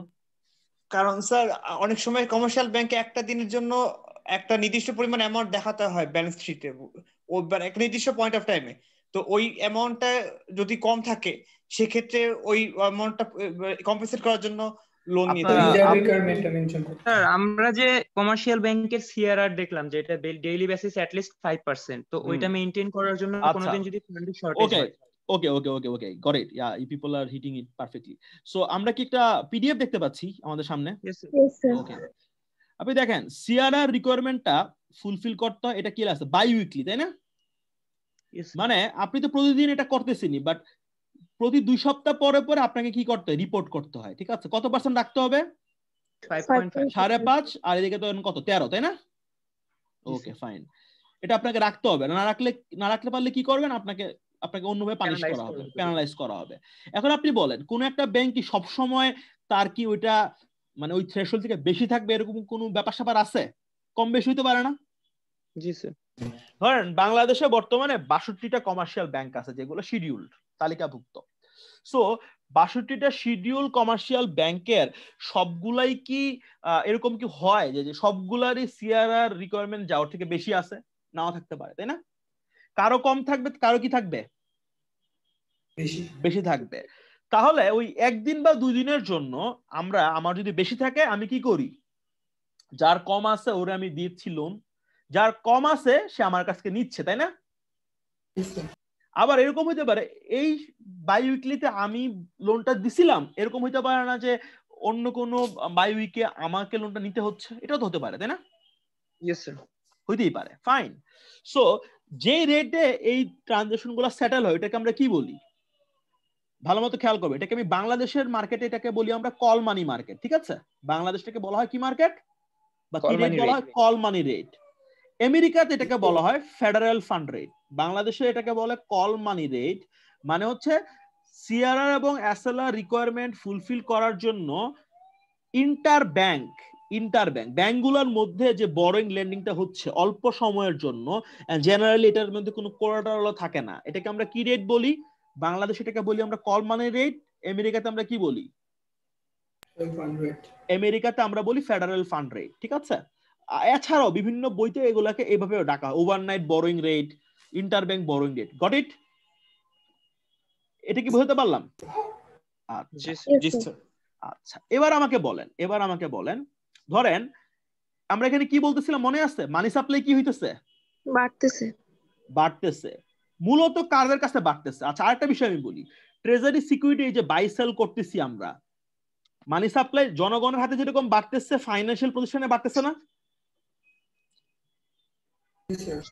ফাইন্যান্সিয়াল প্রতিষ্ঠানের কাছে মানি সাপ্লাই বাড়তেছে। এবার আমাকে বলেন, ফাইন্যান্সিয়াল প্রতিষ্ঠানে গড় পড়তা যদি মানি সাপ্লাইটা বেড়ে যায়, ফাইন্যান্সিয়াল প্রতিষ্ঠানের গড় পড়তা মানি সাপ্লাই যদি বেড়ে যায়, তাহলে এই যে রেটটা ফেডারেল ফান্ডে, এটা কি বাড়বে না কমবে বলেন তো? অন এন অ্যাভারেজ এটা কি করা উচিত? ফাইন্যান্সিয়াল প্রতিষ্ঠানে গড় পড়তা মানি সাপ্লাই যদি বেড়ে যায়, তাহলে ফেডারেল ফান্ড রেট বাড়বে না কমবে? স্যার কমা উচিত। ফেডারেল ফান্ড রেটটা কি করা উচিত স্যার? কমা উচিত। পারফেক্ট। মানে সবার হাতেই কিছুটা এক্সেস টাকা চলে আসছে, সবার হাতে আসছে, এরপরেও কেউ কেউ ডেফিসিটে আছে, বাট এখন কিন্তু লোন নেওয়ার যে তাগিদটা বা ইয়াটা, এটা কিন্তু আগের মতো কি না, আগের মতো না। আচ্ছা, এবার আমাকে বল, ফেডারেল ফান্ড যদি কমে যায়, হ্যালো, ভালো মতো খেয়াল করেন, ফেডারেল ফান্ড কি? ফেডারেল ফান্ড হচ্ছে, ইট ইজ হোয়াট বেসিক্যালি, মনে রাখবেন always, it is a kind of A reference rate. মনে আছে রেফারেন্স রেট বলতে আমি কি বোঝাচ্ছিলাম? রেফারেন্স রেট কি বলেন তো? ক্যান এনিওয়ান, আতোয়ার মনে আছে রেফারেন্স রেট কি জিনিস? হোয়াট ইজ রেফারেন্স রেট বলেন? স্যার কমার্শিয়াল পেপারের জন্য যে রেট নেওয়া হয় বা বিভিন্ন লেনদেনে, না সেটা ঠিক আছে, বাট রেফারেন্স রেটটাকে রেফারেন্স কেন বলা হচ্ছে? Why it's reference? ওইগুলো হচ্ছে রেফারেন্স হিসেবে আমরা ইউজ করি, লাইক ওইটা হচ্ছে আমাদের মাথায় প্রথমে ট্রিগার করে কোন একটা। এক্স্যাক্টলি। ধরেন ফর এক্সাম্পল, ধরেন সোনালী এবং ধরেন হচ্ছে জনতা ফর এক্সাম্পল, ঠিক আছে, ওদের মধ্যে একদিনের রেট যদি এরকম হয়, একদিনের সুদের হার যদি হয় ধরেন 5%, তাহলে আপনি আমাকে বলেন 30 দিনের রেটটা কত হওয়া উচিত? ওদের মধ্যে 30 দিনের হইতো, তাহলে কত কত কত হইতো? ধরেন মেবি 5.5। জি স্যার। তাহলে ধরেন ওদের মধ্যে যদি রাখেন, ধরেন ওদের মধ্যে আপনি হয় জাস্ট হাইপোথেটিক্যাল, এটা কত হওয়া উচিত? ধরেন 7%। তাহলে একটা কাস্টমার যে ধরেন ট্রিপল এ রেটেড, তারটা কত হওয়া উচিত? 8% মেবি 8%। আমি জাস্ট হাইপোথেটিক্যালি বলতেছি। সেম ধরেন 5 ইয়ার, ধরেন এটা ওই কাস্টমার ট্রিপল বি, তার কত হওয়া উচিত? তার ধরেন হচ্ছে 8.5 মেবি 9%। ধরেন এই same customer but say loan নিল ধরেন 15 বছরের জন্য, তার কত হওয়া উচিত?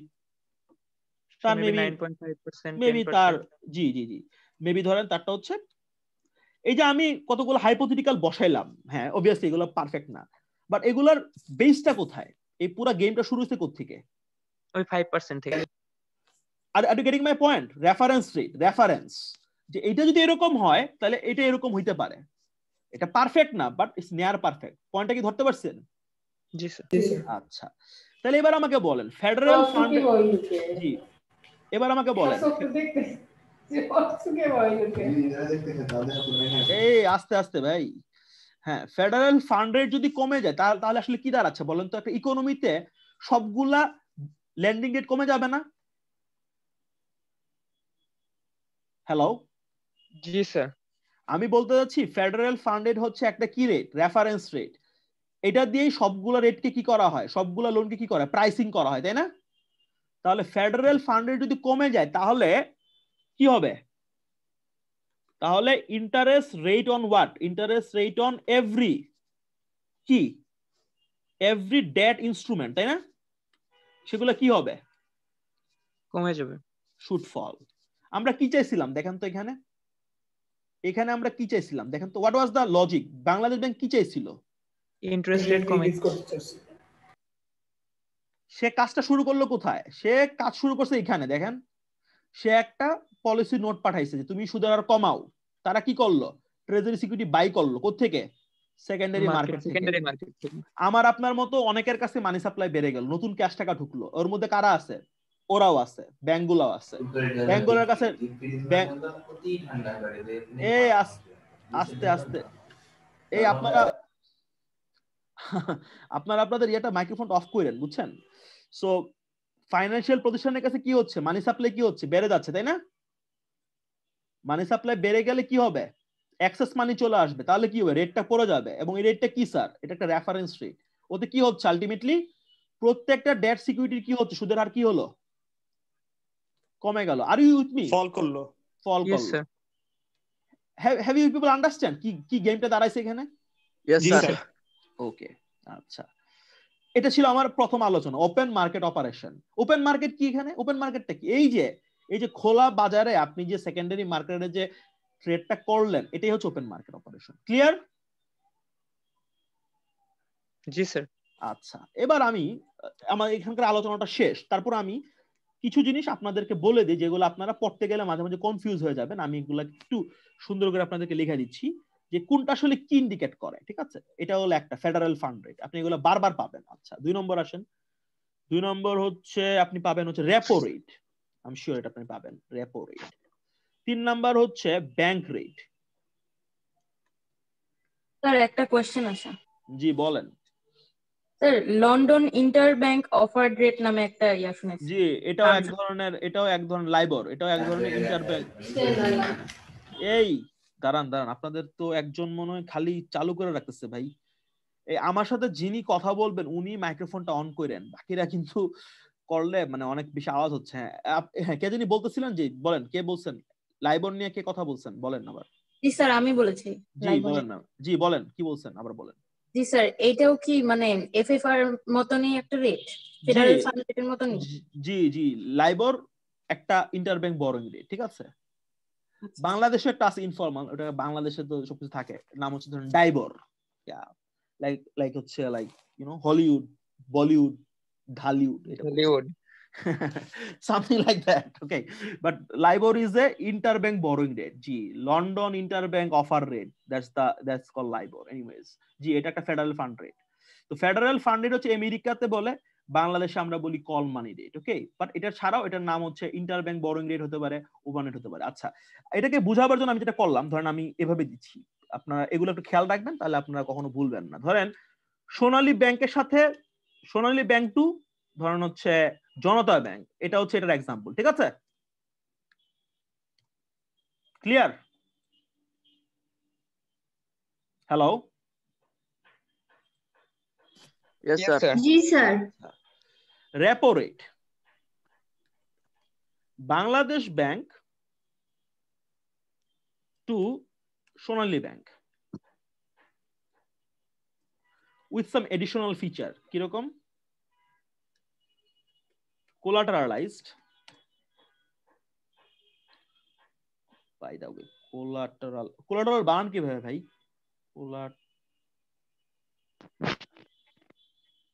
TERAL।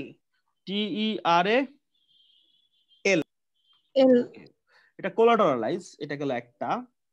অবভিয়াসলি সবগুলো কিন্তু শর্ট টার্ম, ঠিক আছে। আর একটা কাজ করি, দাঁড়ান আমি একটু ওয়েট করেন।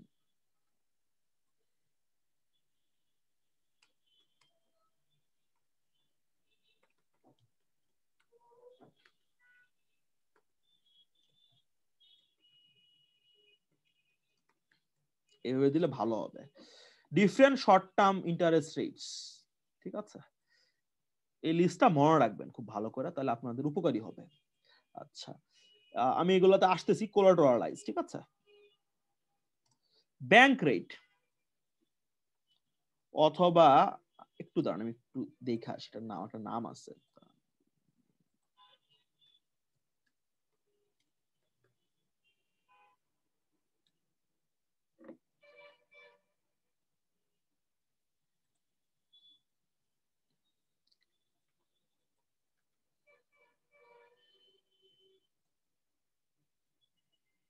আমাকে 1 মিনিট সময় দেন, ঠিক আছে।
Hello, Yes, Yes, sir. sir. Sir আপনারা কি আছেন আমার সাথে?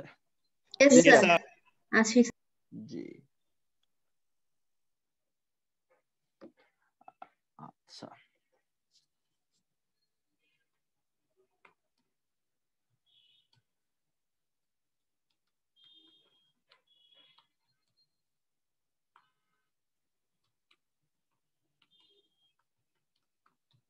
আচ্ছা, আমি খুব 10 মিনিট খরচ করে আমি আপনাদেরকে পুরো বিষয়টা প্রপারলি বুঝাই দেওয়ার চেষ্টা করবো যে কোনটা আসলে কোন কাজে লাগে, কোনটা দিয়ে আসলে কি হয়। বিকজ এমন হতে পারে আপনারা অনেক সময় খরচ করছেন কিন্তু আপনারা পরিষ্কার কিছু নিয়ে বেরোতে পারলেন না, আপনারা অনেক কিছু জানলেন কিন্তু পরিষ্কার না কোনো কিছুই নেই, সেটা আমি চাচ্ছি না। আচ্ছা, প্রথমে শুরু করি আমরা আমাদের পরিচিতিটা, কল মানি রেট, ঠিক আছে? হ্যালো, ইয়েস স্যার Yes, জি। sir. अगेन এখানে যা আছে সবগুলো হচ্ছে শর্ট টার্মের জন্য, ঠিক আছে? সোনালী এবং জনতা একজন আরেকজনকে লোন দিচ্ছে, সোনালী লোন দিচ্ছে, জনতা লোন নিচ্ছে। কেন দিচ্ছে, কেন নিচ্ছে, কোন পয়েন্টে নিচ্ছে, এগুলা কোন রিকোয়ারমেন্ট ফুলফিল করার জন্য? CRR and SLR. CRR SLR এর জন্য তারা এটা নিচ্ছে। ওকে, এরপরে আমরা 3 নম্বরটা আগে আসি, ব্যাংক রেট। আরটা কি নাম এটার? Federal federal discount rate. Discount rate. আর এটা ডিসকাউন্ট রেট। তার মানে দেখেন, একটা নাম হচ্ছে ফেডারেল ফান্ড, আরটা কি ফেডারেল ডিসকাউন্ট। এখানে কি হচ্ছে, বাংলাদেশ ব্যাংক সোনালী ব্যাংকের কে লোন দিচ্ছে। Hello, Yes, sir. Yes, sir. এটাও দিতে পারে এরকম ভাবে, এটাও সিআরআর এসএলআর এর জন্য দিতে পারে। আচ্ছা, তাহলে এবার আমাকে বলেন, এখানেও দিতেছে এখানেও দিতেছে, একটাতে বাংলাদেশ ব্যাংক ঢুকলো, একটাতে জনতা মানে সরি জনতা ব্যাংক, এটা তো জনতা দিতে হবে তাই না? জনতা, আমি একটা ধরেন জনতা রাখলে ভালো হয় তাই না প্রতিটা জায়গায়, কারণ জনতা সোনালী ধরেন ভালো বলতেছি আমি, ধরেন তাহলে ভালো হয়। এটাও ধরেন জনতা, পারফেক্ট। দেখেন, যেখানে সোনালী ব্যাংকের মতো একগাদা ব্যাংক জনতা ব্যাংকে লোনটা দিচ্ছিল, তাহলে বাংলাদেশ ব্যাংক থেকে লোন নেওয়ার দরকার কি বলেন তো? ফেডারেল ফান্ড মার্কেটে যেখানে সিআরআর এসএলআর রিকোয়ারমেন্ট ফুলফিল করার জন্য অল্প সময়ের জন্য আমরা লোনটা পাচ্ছি সোনালী ব্যাংকের মতো অন্যান্য ব্যাংকের কাছ থেকে, তাহলে জনতা ব্যাংক কেন বাংলাদেশ ব্যাংক থেকে লোনটা নিবে বলেন তো? যুক্তি কি? কেউ একজন বলতে পারবেন আমাদের যুক্তিটা কি? ইন্টারেস্ট রেট আরো যদি কম হয়। ঠিক উল্টা, ঠিক উল্টা। অলওয়েজ মনে রাখবেন, হ্যালো, অলওয়েজ মনে রাখবেন, জেনারেলি, ঠিক আছে, জেনারেলি এই যে এই রেটগুলো আছে না, এই যে এই রেটগুলা কম হয়, জেনারেলি এই রেটগুলা কম হবে, ইজ লেস দেন হোয়াট। তাহলে বেশি রেটে কেন গেছে বলেন তো? জাস্ট যুক্তি দেন আমাকে, বেশি রেটে কেন গেছে?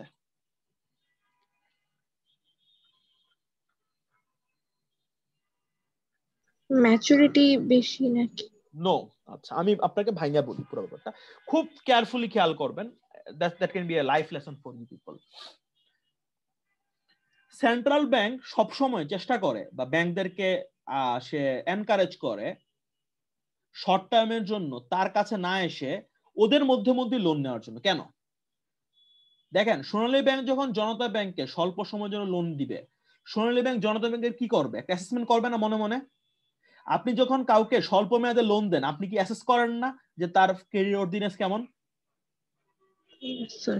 আচ্ছা, তার মানে কি জানেন? তার মানে হচ্ছে এই যে ইন্টারব্যাংক বরোয়িং লেন্ডিং মার্কেটে যে লোন নেওয়া এবং দেওয়া হচ্ছে, এটার মাধ্যমে প্রতি 14 বা 15 দিন পরে পরে প্রতিটা ব্যাংক তার সাথে আরেকটা ব্যাংককে ইভালুয়েট করে যে সে তার অবস্থা কি খারাপ হয়ে গেছে নাকি তার অবস্থা অলমোস্ট আগের মতোই আছে। Have you got my point? Yes, sir. তার মানে Yes, sir. এটা এক ধরনের মেকানিজম। সেন্ট্রাল ব্যাংক সবসময় চায় এক ব্যাংক আরেক ব্যাংকের কাছ থেকে ধার নেক বা ধার দেক, বিকজ তাতে করে যেটা হবে, ব্যাংক আরেকটা ব্যাংকে মূল্যায়ন করতে পারবে এবং এটা একটা অ্যাসেসমেন্ট হয়ে যাবে। আচ্ছা, মাঝখানে এরকম হয়েছিল যে আমাদের যে পদ্মা ব্যাংক আছে না, পদ্মা ব্যাংকে কেউ লোন দিচ্ছিল না CRR SLR. Are getting my point? কেন দিচ্ছিল না বলেন তো? পদ্মা ব্যাংক একটা সময় কলমানি মার্কেট থেকে চড়া সুদে লোন নিতে পারতেছিল না। কেন? বিকজ অন্যান্য ব্যাংকরা পদ্মা ব্যাংকে সেফ মনে করতো না স্বল্প সময়ের জন্য। Have you got my point? তার মানে আপনি কখন যাচ্ছেন এখানে, আপনি কখন যাচ্ছেন? জনতা ব্যাংক কখন বাংলাদেশ ব্যাংকের কাছে যাবে? যখন সে অন্য কোনো পিয়ার ব্যাংকের কাছ থেকে স্বল্প সময়ের জন্য বরোইং করতে পারবে না তখনই যাবে। ঠিক আছে, বুঝতে পারলাম কি আমি? হ্যাঁ স্যার। Yes, জি sir. স্যার। ওকে, আচ্ছা, এই জন্য যেহেতু মনে আছে lender of last resort, can you recall? Central bank. So আপনার যদি ল্যান্ডার অফ লাস্ট রিসোর্টে যাইতে হয় সুদের হারটা একটু বেশি হবে। বুঝতে পারছি কথা? জি স্যার। আপনাকে যদি ল্যান্ডার অফ লাস্ট রিসোর্টে যেতে হয় সুদের হারটা একটু বেশি হবে, বিকজ আপনি আপনার মতো অন্যান্য ব্যাংকের কাছ থেকে লোনটা নিতে পারেন না, স্বল্প সময় হলো। আচ্ছা, বাট আরেকটা বিষয় বলা উচিত, এটাকে অনেকেই প্রাইমারি রেটও বলে। কেন প্রাইমারি রেট বলে? বিকজ এটা এমন না মানে এখানে লোন নেওয়া মানে এই না যে ওই ব্যাংকটা শেষ হয়ে গেছে, এরকম না ব্যাপারটা। মেবি তার স্বল্প সময়ের জন্য কোনটা প্রবলেম হয়েছিল, এরকম হইতে পারে না যে তার প্রবলেমটা দীর্ঘমেয়াদী। জি স্যার। আমার পয়েন্টটা ধরতে পারতেছেন? এমনও হইতে পারে দীর্ঘমেয়াদী, it's a chronic problem. Chronic বুঝেন? বুঝেন মানে এটা একটা দীর্ঘমেয়াদী প্রবলেম। এমন না যে স্বল্প মেয়াদী ব্যাংকটা লোন পাইলো বাংলাদেশ ব্যাংক থেকে, ওর প্রবলেম সলভ হয়ে গেল। It's not like that. Maybe এটা একটা বড়সড় সমস্যা, ক্রনিক প্রবলেম। তাহলে কি হবে? তাহলেও বাংলাদেশ ব্যাংকের কাছ থেকে সে লোনটা পাবে। তখন কি হবে বলেন তো আমাকে? তখন কোনটা বেশি হবে? এই ব্যাংক রেটটা বেশি হবে নাকি এটা বেশি হবে?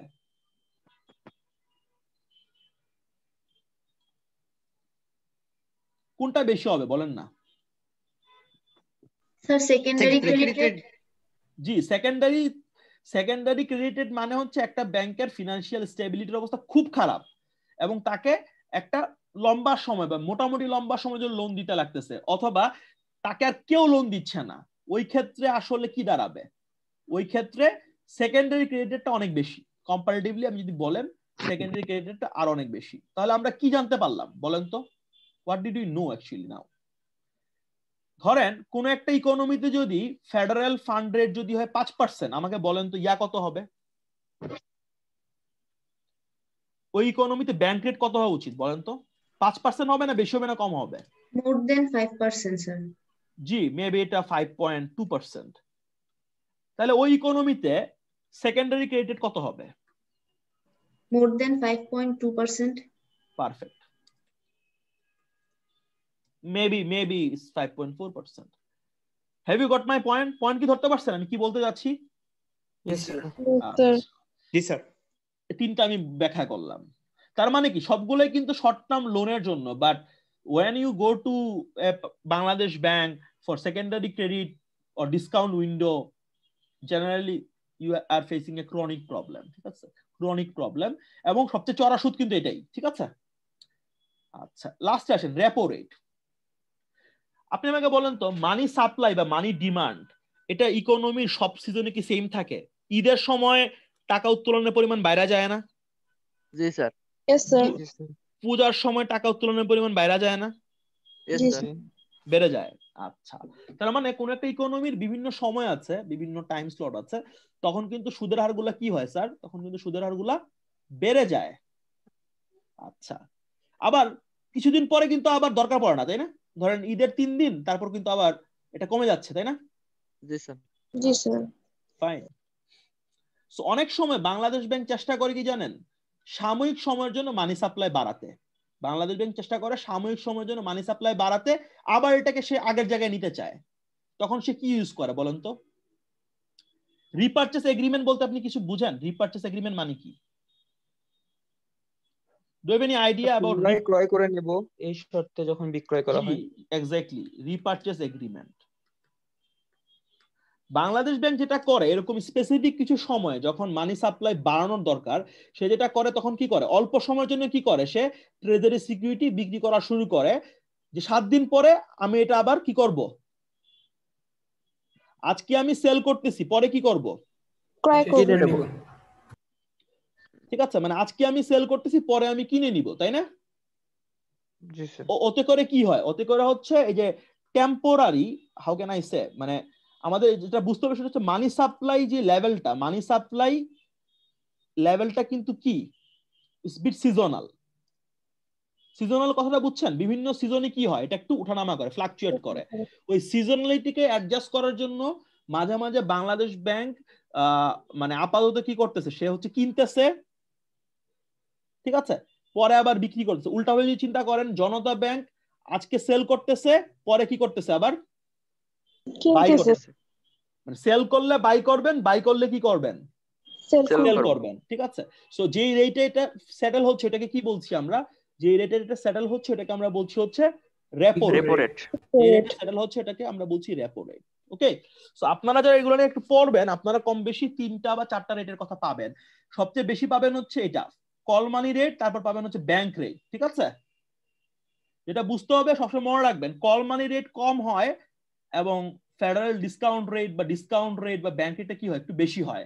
বিকজ যারা ফেডারেল ফান্ড মার্কেট থেকে টাকাটা কালেক্ট করতে পারে না, ওরাই স্বল্পমেয়াদী লিকুইডিটি প্রবলেম দূর করার জন্য সেন্ট্রাল ব্যাংকের দ্বারস্থ হয়। আর যদি তুমি একদম ক্রনিক প্রবলেমের শিকার হও, বারবার যাও, লম্বা সময় জন্য নিতে হয়, তাহলে কি হচ্ছে, এটাকে বলা হচ্ছে সেকেন্ডারি ক্রেডিট রেট। ওটা কি স্যার, ওটা হচ্ছে আরো বেশি, তাই না?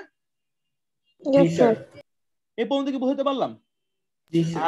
আর কোন একটা ইকোনমিতে মানি সাপ্লাই, এটা কোন কোন সিজনে মানির ডিমান্ড বেড়ে যায়, ঠিক আছে। তখন মানি সাপ্লাইটাকে কি করতে হয়, এটার সাথে ম্যাচ করাইতে হয়। মানির ডিমান্ড বাড়ছে, সাপ্লাই ওইরকম নাই, ম্যাচ করাইতে হয়। তো মানি সাপ্লাই বাড়ানোর একটা উপায় কি, মানি সাপ্লাই বাড়ানোর একটা উপায় হচ্ছে কি, যে তুমি ট্রেজারি বিল সেল করা শুরু করবা, সরি বাই করা শুরু করবা। তুমি আজকে বাই করবা, পরে কি করবা, তুমি সেল করবা। বা উল্টা পার্টি কি করতেছে, আজকে সে সেল করতেছে, পরে কি করতেছে, সে বাই করে নিচ্ছে, তাই না? সো এই রেপো এবং রিভার্স রেপো রেট গুলো এই সংক্রান্ত কাজ করে থাকে। রেপো মানে রিপারচেস, আর রিভার্স রেপো মানে হচ্ছে রিভার্স রিপারচেস রেট। এগুলা মূলত মানি সাপ্লাই এর এই যে সিজনালিটির ব্যাপারটা, এটাকে অ্যাড্রেস করার চেষ্টা করে, ঠিক আছে। এই হলো মোটামুটি ব্যাখ্যা। এই বন্ধু কি বুঝতে পারছি?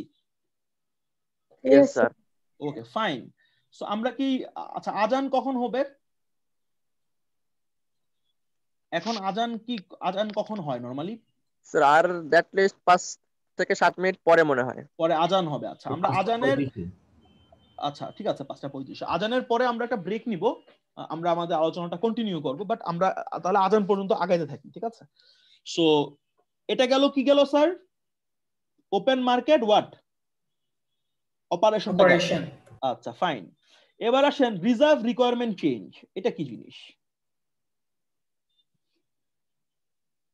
আচ্ছা ভালো মতো খেয়াল করেন, আমি একটা কেস সিনারিও দিচ্ছি আপনাদেরকে। ধরেন আগের সিনারিওটা দিই, ধরেন এইটাই সিনারিও আমাদের, ঠিক আছে।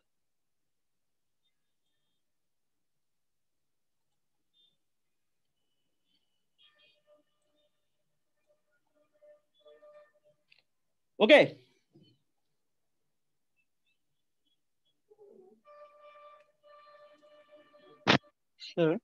জি বলেন। এই টপিক গুলা কি মাদুরার বইতে পাওয়া যাবে? মানে এখানে তো যে ব্যাংকের কথা আছে সেটা তো ফেডারেল রিজার্ভ আছে, বাংলাদেশ ব্যাংক সম্পর্কে তো কিছু নাই। মাদুরার বইতে টু বি ভেরি অনেস্ট হুবহু এই জিনিসই আছে, বাট এইগুলো হয়তো বা নাই। বাট এই যে ধরুন স্টেপ বানাই দিছি, মাদুরার বইতে স্টেপ নাই, বাট মানে আপনি চাইলে আমার ক্লাসকে মাদুরার, মানে আপনি ক্লাস যদি ঠিক মতো শুনেন, লেকচার গুলো তোলেন, বই পড়লে আপনি, মানে হাউ ক্যান আই সে, বই মানে পড়লে আমি আসলে চাচ্ছিলাম যে ক্লাস তো করতেছি প্লাস নোটস রাখতেছি, তাহলে বই কি আসলে পড়তে হবে কিনা? এগুলোর ক্ষেত্রে বই না পড়লে চলবে, ঠিক আছে। ঠিক আছে ওকে, পড়তে পারেন, বই পড়তে পারেন, বাট আমি বইয়ের আলোকে আরো হচ্ছে বাংলাদেশ ব্যাংকের আলোকে মিলাই ঝিলাই লেকচারটা প্রিপেয়ার করতেছি, so you can read, no problem, ঠিক আছে। ওকে এনিওয়েজ, হ্যাঁ আমরা এখানে আসি রিজার্ভ রিকোয়ারমেন্ট, ঠিক আছে। সো রিজার্ভ রিকোয়ারমেন্টে আমরা সেম সিনারিও রাখলাম, বাট আমি একটা জিনিস দেখাতে যাচ্ছিলাম, সেটা হচ্ছে এরকম যে আপনারা পড়ছেন না যে হাউ ক্যান আই সে, একটা মাল্টিপ্লায়ার ইফেক্টের নাম শুনছিলেন? Multiplier effect? No sir. আমি শিওর আপনারা শুনছেন। ধরেন বাংলাদেশ ব্যাংক যদি 100 মিলিয়ন মানি নতুন সার্কুলেট করে, তাহলে মানি সাপ্লাই কত বাড়বে?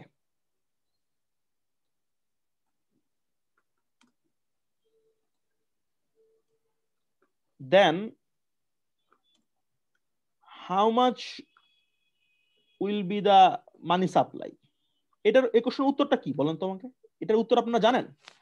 বাংলাদেশ ব্যাংক যদি নতুন করে 100 মিলিয়ন ডলার বা টাকার মানি ইকোনমিতে সার্কুলেট করে, মানি সাপ্লাই কতটুকু বাড়বে বলেন তো আমাকে। ধরে নেন, let us assume the reserve requirement, মানে আপনি যে টাকাটা লোন দিতে পারবেন না, requirement is like 20%. এর মানে কি? রিজার্ভ রিকোয়ারমেন্ট 20% মানে কি? মানে 20 মিলিয়ন হচ্ছে নিজের কাছে রাখতে হবে, ওটা লোন দিতে পারবো না। রিজার্ভ রিকোয়ারমেন্ট মানে হচ্ছে এই টাকাটা যখন ব্যাংকে যাবে আলটিমেটলি ব্যাংক কিন্তু এটার উপর লোন কতটুকু দিতে পারবে। 100 মিলিয়ন টাকা যদি ইভেন্চুয়ালি 100 মিলিয়ন টাকা, দেখেন আমার এই এক্সাম্পলটা দেখেন, আগেরটা দেখেন, জাস্ট লুক ইনটু দ্যাট। নতুন টাকা কত ছাপানো হয়েছিল? 4 টাকা। হ্যালো, জি স্যার। Yes sir. এই 4 টাকাটা আলটিমেটলি আমি কি বলছি, বিভিন্ন হাত ঘুরে কোথায় গেছে? আলটিমেটলি ব্যাংকে গেছে, তাই না? জি স্যার। ব্যাংক এই 4 টাকা থেকে কত টাকা লোন দিতে পারছিল? 3 টাকা। মানে 3 টাকা আবার অন্য ব্যাংকে গেছে, তাই না? শিফট হয়েছে। সো আমি জাস্ট জানতে যাচ্ছি, বাংলাদেশ ব্যাংক যদি 100 মিলিয়ন টাকা নতুন সার্কুলেট করে, টাকাটা তো আলটিমেটলি কি হবে? ব্যাংকে যাবে, ব্যাংক ওটার উপর কি করবে? ফার্দার লোন দিবে, তাই তো? এখন যদি রিজার্ভ রিকোয়ারমেন্ট 20% হয় বা এডিআর যদি 80% হয়, তাহলে নতুন মানি কতটুকু ক্রিয়েট হবে, নতুন সাপ্লাই কতটুকু বাড়বে? খুব ভালো মতো খেয়াল করবেন, আমি জাস্ট সূত্রটা বলি, আপনারা পারেন, পারা উচিত আপনাদের। 80 তো মিলিয়ন। জি না 80 মিলিয়ন আপনার একটা এই যে কি জানি বলে আয় কি যে ঋণ আমানত সৃষ্টি করে, পড়েন না আপনারা? জি স্যার, তাহলে তো ডাবল হয়ে যাওয়া উচিত। ডাবল কি হবে তাহলে? এটা সূত্র হচ্ছে এরকম, দেখেন একটা ক্যালকুলেশন ছিল এই, তাই না? এটা করলে কত হয়? 800, তাই না? এক্স্যাক্টলি।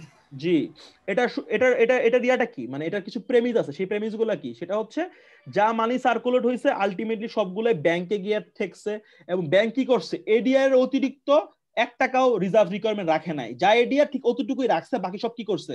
লোন দিছে, তাই না? তাহলে আলটিমেটলি নতুন মানি সাপ্লাই কতটুকু ক্রিয়েট হবে? 800 মিলিয়ন। আচ্ছা, এবার দেখেন কি এখানে কি লেখা আছে, দেখেন এটা কি? রিজার্ভ রিকোয়ারমেন্ট কি করা?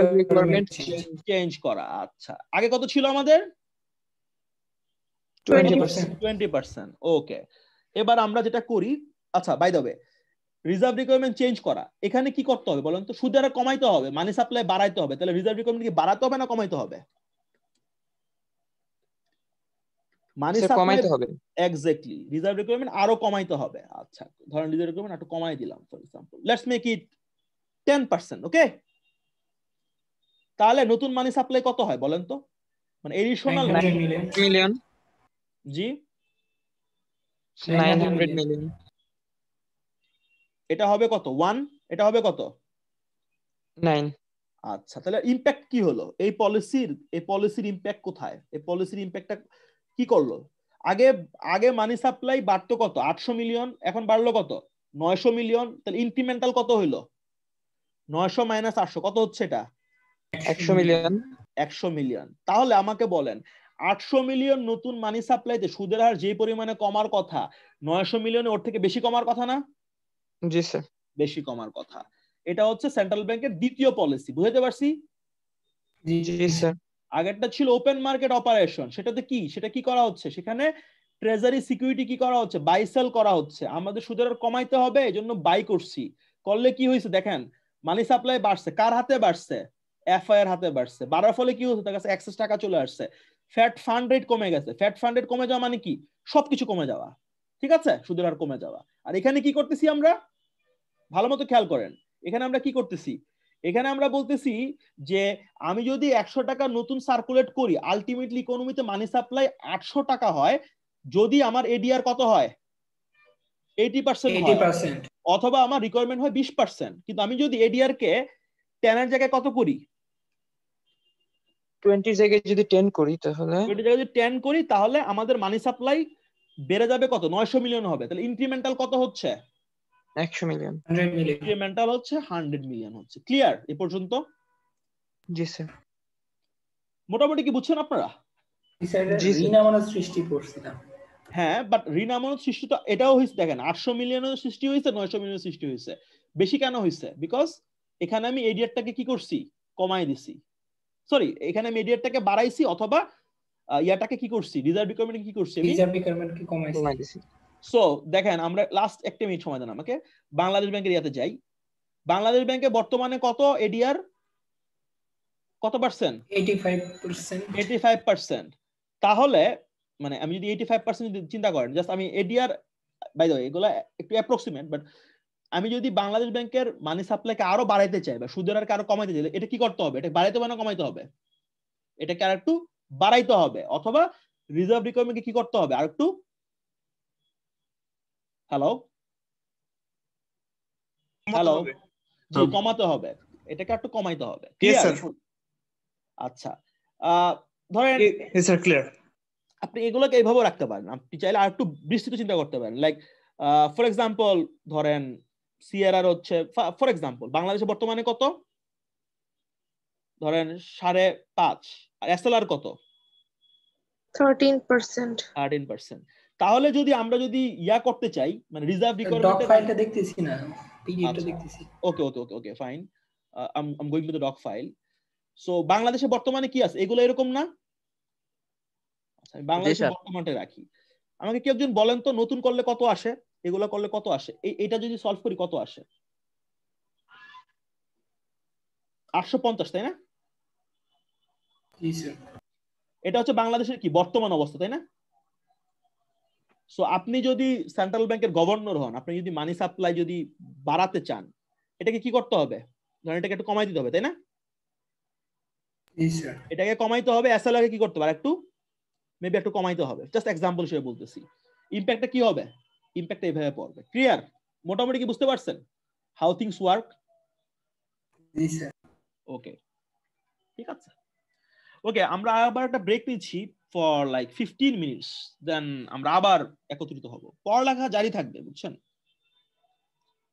বাঁচি বা মরি আমরা পড়াশোনা করে যাব। ওকে জি স্যার, সো 15 মিনিটস একটা ব্রেক, ব্রেকের পরে আমরা আবার দেখা করব। ঠিক আছে, বাই।